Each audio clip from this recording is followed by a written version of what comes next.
नमस्कार, जय हिंद, वंदे मातरम। एक बार फिर से आपका बहुत बहुत स्वागत है।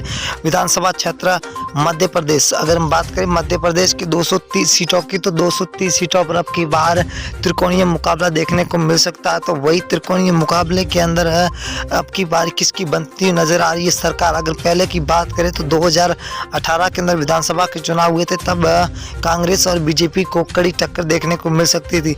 वही अगर अभी की बात करें तो तीसरे मोर्चे के रूप में बीएसपी और आम आदमी पार्टी ने अपने पाँव पछाड़ दिए। तो वही अगर सी वोटर सर्वे की बात करें तो सी वोटर सर्वे ने अब की बार किसको वोट ज़्यादा दिया है, तो हम आपके बीच में 230 सीटों का सबसे बड़ा ओपिनियन पोल सर्वे लेकर हाजिर हो चुके हैं। हम आपको बताएंगे कि अब की बार मध्य प्रदेश के अंदर किस पार्टी की सत्ता आएगी, कौन बनेगा अगला मुख्यमंत्री मध्य प्रदेश। जिला है जहाँ पर कुल 5 सीट है, जहाँ बीजेपी को 2, कांग्रेस को 3, तो यहाँ पर बीएसपी 0 पर है और अन्य के खाते में 0 सीट जाती हुई दिखाई दे रही है। अगर हम भोपाल जिले की बात करें तो कुल 7 सीटें है, 7 में से बीजेपी को 2, तो कांग्रेस के खाते में 5 सीटें जा रही है, तो बीएसपी को 0 सीट मिलती हुई दिखाई दे रही है।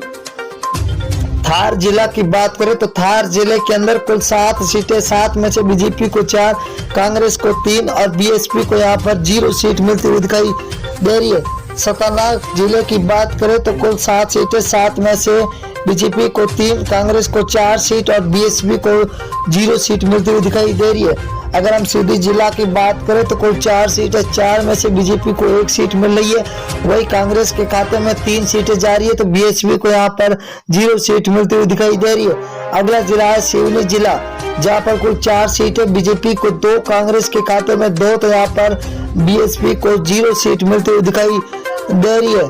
अगले जिले की बात करें तो बड़वानी जिला है, जहाँ पर कुल 4 सीटें, 4 में से बीजेपी के खाते में 1 सीट जाती हुई दिखाई दे रही है, तो कांग्रेस को 3 सीट, वही बीएसपी के खाते में 1 सीट जा रही है, तो अन्य के खाते में 0 सीट मिलती हुई दिखाई दे रही है। अगर हम सागर जिले की बात करें तो 8 सीट है, जहाँ पर बीजेपी को 3, तो कांग्रेस के खाते में 5 सीट जा रही है, तो बीएसपी को यहाँ पर 0 सीट पर संतोष होना पड़ रहा है। अगला जिला है शिवपुरी जिला, जहाँ पर कुल 5 सीटें, 5 में से बीजेपी को 4 सीटें मिल रही है, तो कांग्रेस के खाते में 3 सीट, वही बीएसपी को यहाँ पर 0 सीट मिल रही है, तो अन्य के खाते में भी 0 सीट।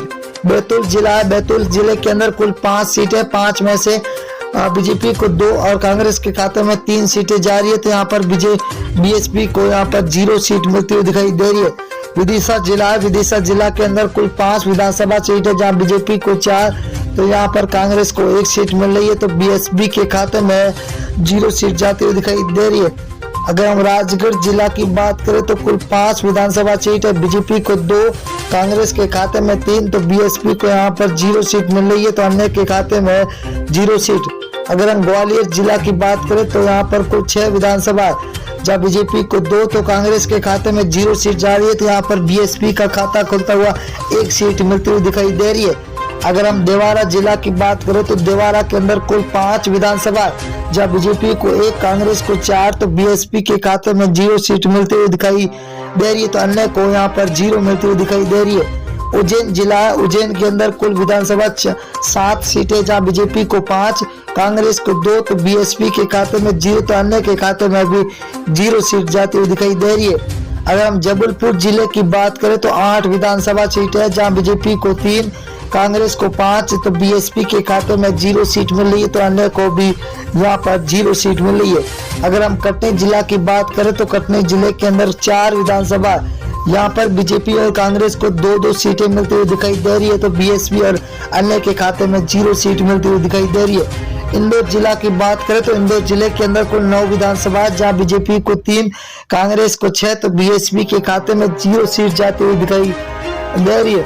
अगले जिले की रुख करें तो छिंदवाड़ा जिला है, जहाँ पर कुल विधानसभा 7 सीटें है, जहाँ बीजेपी को 1, कांग्रेस के खाते में 6, तो बीएसपी को 0 सीट मिल रही है, तो अन्य के खाते में 0 सीट जाती हुई दिखाई दे रही है। अगर हम सीहोर जिले की बात करें तो यहाँ पर कुल 4 विधानसभा, बीजेपी के 1 और कांग्रेस को 3 सीटें मिल रही है, तो बीएसपी के खाते में यहाँ पर 0 सीट मिलती हुई दिखाई दे रही है।